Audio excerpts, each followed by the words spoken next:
Shalom, saudara-saudari yang terkasih dalam Kristus. Hari ini saya ingin mengajukan sebuah pertanyaan. Pertanyaan yang seharusnya menghantam hati kita seperti petir.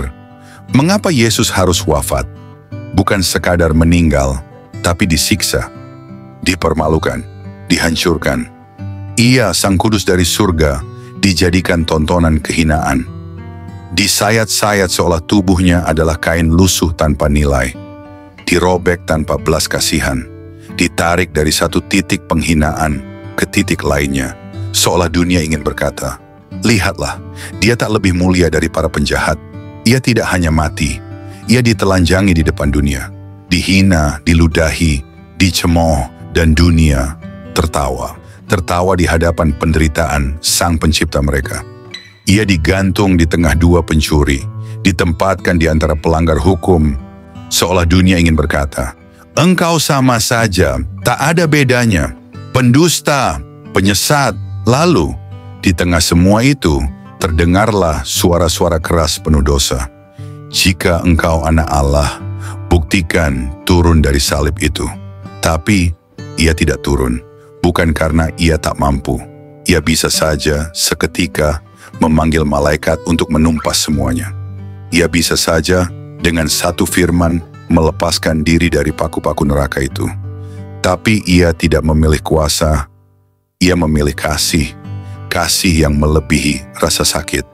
Kasih yang melebihi kehormatan. Kasih yang memilih diam di tengah teriakan kebencian. Ia tidak melawan, ia tidak berseru minta dibela. Ia tidak mengutuk mereka yang mencacinya. Karena kasihnya lebih dalam dari luka terbuka, lebih kuat dari rasa sakit yang menghancurkan tubuhnya. Ia tetap tergantung karena hatinya tetap mencintai. Dan yang membuat jiwa ini hancur adalah ini. Ia tidak mati demi orang-orang baik. Ia tidak menyerahkan hidupnya demi yang sudah benar. Ia mati demi mereka yang terus menolaknya. Demi hati yang beku. Demi manusia yang bersorak ketika darahnya mengalir. Demi mereka yang hari ini pun masih menyebut salib itu kebodohan. Demi aku, demi saudara, dunia berpesta, penuh tawa palsu, penuh kemunafikan yang dibungkus dengan keangkuhan. Manusia sibuk menciptakan pembenaran diri. Sementara di kayu salib itu, Sang Putra Allah tergantung sendirian, terluka, tertelanjang, terdiam, menanggung dosa yang bukan miliknya, tapi milik kita semua. Dan ketika napas terakhirnya perlahan hilang dari tubuh yang remuk itu, ketika darahnya menyatu dengan tanah, tanah yang dulu ia bentuk dengan tangan kasih, bumi pun terdiam, langit pun terguncang, karena pesan itu tak lagi bisa disangkal. Aku mengasihimu, meski kau terus menyakitiku. Itu bukan sekadar tetesan darah, itu bukan air mata biasa. Itu adalah air mata surga, darah dari takhta Allah sendiri, menetes demi sebuah harapan terakhir, agar manusia bertobat, agar hati yang keras mulai hancur, agar kita berhenti berlari dari salib yang menyelamatkan. Sebab begitu besar kasih Allah akan dunia ini, sehingga Ia telah mengaruniakan anaknya yang tunggal, supaya setiap orang yang percaya kepadanya tidak binasa, melainkan beroleh hidup yang kekal. Firman Tuhan yang tertulis Yohanes 3 ayat 16, itulah alasannya. Mengapa dia harus mati? Karena hanya darahnya yang cukup suci untuk membayar dosa dunia. Karena hanya salibnya yang cukup keras untuk mengguncang hati manusia yang sombong. Karena hanya kasihnya yang mampu menghancurkan belenggu maut. Saudara-saudari yang terkasih, apakah hati ini masih bisa tetap dingin? Apakah jiwa ini masih sanggup berpaling seolah tak terjadi apa-apa? Setelah darahnya tertumpah, setelah tubuhnya dihancurkan, setelah kasih sebesar itu dinyatakan di depan mata dunia, masihkah kita hidup seolah salib itu tak pernah ada? Berapa lama lagi kita akan bermain-main dengan dosa? Berapa lama lagi kita akan menunda untuk berbalik kepadanya? Berapa banyak lagi bukti yang kita butuhkan untuk menyadari bahwa kita adalah alasan? Dia tergantung di sana. Ini bukan sekadar cerita. Ini bukan dongeng keagamaan. Ini adalah sejarah berdarah dari cinta yang tak masuk akal. cinta yang memilih penderitaan agar engkau tidak binasa, cinta yang rela dihancurkan agar engkau diselamatkan. Dan pertanyaannya sekarang, akankah kasih sebesar itu kau balas dengan sikap dingin? Akankah salib itu hanya menjadi lambang di dinding tanpa pernah mengguncang jiwamu sampai luluh dan berseru, Tuhan, ampunilah aku, sebab akulah yang seharusnya tergantung di sana. Tangisan Yesus bukan hanya karena paku di tangannya, tapi karena hati manusia yang tetap keras, yang tetap mengejek kasih, yang tetap berlari dari terang, padahal terang itu sudah mengorbankan segalanya. Berhentilah. Berhentilah hidup seolah dosa bukan masalah.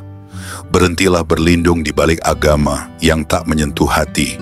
Bangkitlah, menangislah, bertobatlah. Karena hari keselamatan itu masih terbuka, tapi waktu terus berlari, dan salib itu tidak akan menunggu selamanya. Lihatlah kepadanya, kepada Yesus yang tergantung di kayu salib, dan biarkan hati itu pecah karena di sanalah kasih sejati menanti jawabanmu. Saudara-saudari terkasih, dengarkan ini baik-baik. Yesus tidak mati agar kita bisa hidup nyaman dalam dosa. Ia tidak disalibkan supaya kita bisa membenarkan kejahatan dengan dalih Tuhan mengerti. Salib itu bukan izin untuk hidup seenaknya. Salib itu adalah panggilan untuk mati bersama Dia dan hidup dalam kekudusan.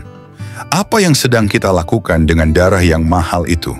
Apakah kita menginjak-injaknya? Apakah kita mengoloknya dengan kehidupan yang tidak berubah? Apakah kita bersembunyi di balik liturgi dan pelayanan sementara hati ini jauh dari Tuhan? Saudara-saudari yang terkasih, Yesus tidak mati supaya kita jadi agamawi. Ia mati supaya kita diselamatkan, diperbarui, dilahirkan kembali. Supaya hati batu itu berubah jadi daging, supaya mata yang buta itu bisa melihat terang. Tapi betapa mengerikannya jika setelah semua yang Dia lakukan, kita tetap memilih jalan yang sama, jalan pemberontakan, jalan ego, jalan yang mengabaikan suara kasih-Nya. Apakah hati ini sudah begitu tumpul hingga darahnya tak lagi menggetarkan batin kita? Apakah telinga ini sudah terlalu penuh kebisingan dunia hingga jeritan kasih dari kayu salib tak lagi terdengar? Berapa kali Yesus harus disalibkan di hatimu? Sebelum engkau menyerah, berapa banyak air mata lagi yang harus Ia teteskan untuk menggugah hati yang membeku? Berapa kali lagi Roh Kudus harus mengetuk sebelum kita berhenti pura-pura tidak mendengar? Lihatlah ke salib itu. Jangan hanya sekilas. Tataplah dengan hati yang hancur. Karena di sanalah kasih itu menanti air mata pertobatan. Jangan tunggu sampai semuanya terlambat. Jangan tunggu sampai anugerahnya tidak lagi tersedia. Sebab waktu akan datang ketika kasih yang ditolak akan menjadi penghakiman yang tak bisa dielakkan. Hari ini masih ada waktu, masih ada kesempatan, masih ada salib yang terbuka untukmu. Tapi jangan kau sia-siakan.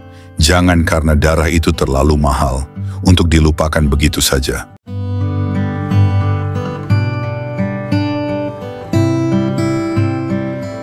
Mari kita berdoa. Terima kasih Tuhan Yesus atas firman-Mu malam ini. Engkau sungguh baik. Engkau mengenal hati kami lebih dari kami mengenal diri sendiri. Saat kami duduk diam mendengarkan firman-Mu, ada damai yang menenangkan, ada terang yang menerangi sisi hati kami yang gelap, dan ada kekuatan baru yang Kau tanamkan dalam jiwa yang lelah ini. Tuhan, hari ini mungkin tidak sempurna. Ada banyak hal yang membuat kami tersenyum, tapi juga tak sedikit yang membuat kami menghela napas panjang. Ada keberhasilan kecil, tapi juga kegagalan yang tak bisa kami hindari. Namun melalui semuanya itu, Engkau tetap setia. Engkau berjalan bersama kami, menuntun, menopang, bahkan saat kami tak sadar sedang Kau peluk dalam kelemahan kami. Malam ini ya Tuhan, kami datang di hadapan-Mu apa adanya, dengan segala kelemahan, keletihan, dan kerinduan kami. Kami bersyukur atas segala penyertaan-Mu, atas setiap nafas, makanan, pekerjaan, dan orang-orang terkasih yang Kau hadirkan dalam hidup kami. Terima kasih untuk kasih-Mu yang tak pernah meninggalkan kami sedetik pun, bahkan ketika kami merasa tak layak dicintai. Ampunilah kami Tuhan, jika hari ini ada kata-kata yang menyakiti hati orang lain, jika ada pikiran yang tidak memuliakan-Mu, jika kami lebih memilih kekhawatiran daripada percaya. Ampuni dan pulihkan kami. Bersihkan hati kami, bentuk kami kembali sesuai dengan kehendak-Mu. Ajari kami untuk hidup dalam kasih, dalam kebenaran, dan dalam kerendahan hati setiap hari. Saat malam mulai merayap pelan dan langit makin gelap, kami tahu bahwa Engkau tetap berjaga. Maka kami letakkan seluruh beban, seluruh rencana, bahkan hal-hal yang tak kami mengerti ke dalam tangan-Mu yang penuh kasih. Tidurkan kami dalam pelukan damai-Mu, Tuhan. Biarlah malam ini Engkau memulihkan tubuh kami, menyegarkan pikiran kami, dan membungkus jiwa kami dengan kasih-Mu yang lembut. Kami juga tak lupa berdoa untuk banyak hati yang gelisah malam ini. Untuk mereka yang sedang bergumul dengan penyakit, kehilangan, kesendirian, atau tekanan hidup. Tuhan, hiburkan mereka, kuatkan mereka, biar mereka pun merasakan kasih dan kehadiran-Mu malam ini, sama seperti yang kami rasakan. Jangan biarkan satu pun dari anak-anak-Mu merasa ditinggalkan. Peluk mereka Tuhan, dan biarkan damai-Mu melampaui segala pengertian manusia. Terima kasih Tuhan, karena malam ini kami boleh belajar untuk berserah. Terima kasih karena Engkau tak menuntut kami untuk sempurna, tapi Engkau mengundang kami untuk dekat. Dan itulah yang kami lakukan malam ini. Kami datang dekat padamu. Biar malam ini menjadi malam pemulihan, malam penguatan, dan malam perjumpaan pribadi kami dengan kasih-Mu yang sejati. Kami tutup doa ini dengan penuh syukur dan iman, di dalam nama Tuhan Yesus Kristus, Tuhan, penolong dan gembala kami yang setia. Amin.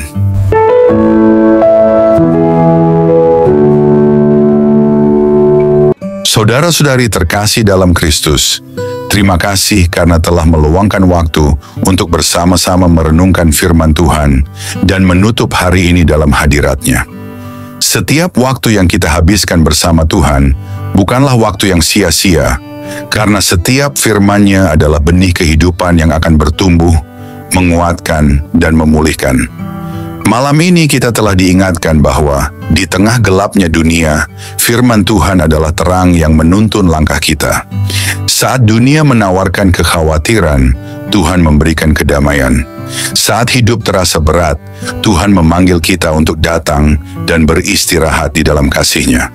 Dan saat kita merasa sendirian, firman-Nya berkata, Aku menyertai kamu senantiasa sampai kepada akhir zaman. Kiranya renungan ini tidak hanya menjadi rutinitas malam, tetapi menjadi perjumpaan pribadi dengan Tuhan. Biarlah firman-Nya terus hidup dalam hati kita, dan doa-doa yang kita panjatkan malam ini menjadi harum di hadapan takhta-Nya. Tidurlah dalam damai sejahtera, karena Tuhan yang memulai hari ini bersama kita adalah Tuhan yang juga akan berjaga semalaman dan menuntun kita esok hari.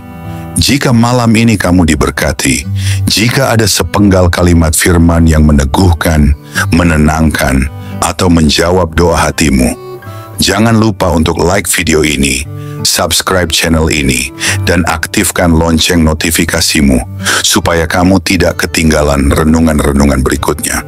Dan lebih dari itu, bagikanlah renungan ini kepada mereka yang kamu kasihi.